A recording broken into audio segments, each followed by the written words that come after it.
The Anatomy Journal Part 3. Don't forget to like and follow. Morning reached in the hospital cafeteria. Ada sat at the back of the nearly empty cafeteria, her untouched coffee growing cold. The journal sat on the table.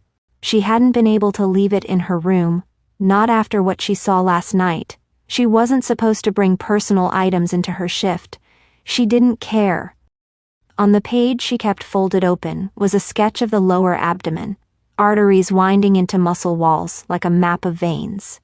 Underneath it, in the same neat handwriting, "Always check beneath the mesentery fold." She whispered it to herself again. Mesentery fold. The same spot the surgeons opened yesterday.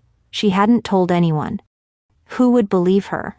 Few minutes later she arrived at the hospital operating room observation deck. Another surgery, different team, same type of injury, blunt force trauma to the stomach.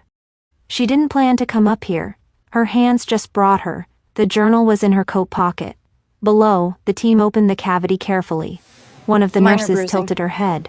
Minor bruising. Minor bruising, Check she the said. mesentery fold. The surgeon paused. Check the mesentery fold.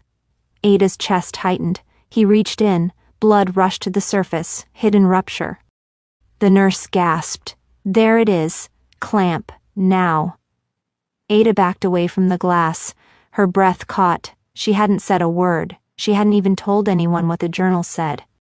Now in the locker room, late afternoon. Ada sat in front of her locker, staring at the journal. She flipped to the next page. There was no sketch. Just a sentence in larger handwriting, scratched in harder than the others. If they ignore it, they bleed out. She closed the book quickly. The lights in the locker room buzzed above her. She felt dizzy. The feeling wasn't fear exactly. It was something colder, like recognition. Something in her, some instinct told her. This journal was never meant to be studied. It was meant to be followed. Early morning, in the hospital operating room 3. Ada stood scrubbed in, gloved hands held upright, heart pounding behind her mask. This wasn't an observation deck. This time she was inside. First assist, Ada. Stay focused, Dr. Nwosu said. His voice was calm but clipped. He was one of the few surgeons who gave interns a real shot, but only if they earned it. She nodded once. Yes, doctor.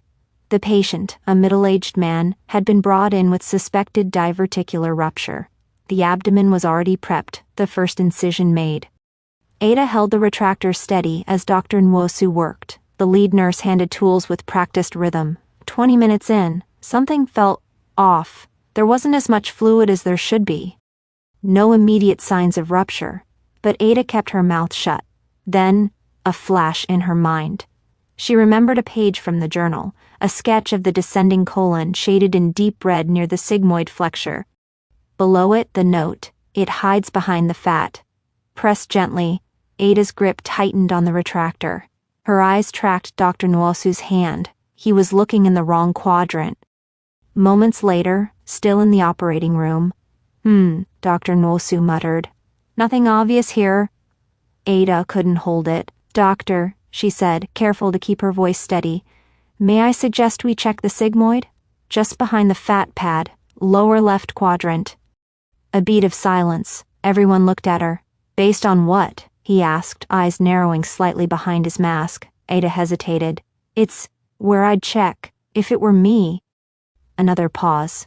To her surprise, he didn't argue. He gave a small nod. "All right, let's see what your instincts say." He adjusted, gently lifted the fatty tissue near the sigmoid. There it was. A small rupture, slow bleed, nearly invisible unless you knew where to look. Nurse muttered, "Damn. Good call." Dr. Nwosu said nothing for a moment. Then, "Clamp, we'll close from here." Hours later, hospital locker room. Ada sat alone, scrubs damp with sweat. She pulled the journal from her locker. Flipped back to the page. Same cut, same note, same result. But this time, it wasn't just a warning. It had been a command.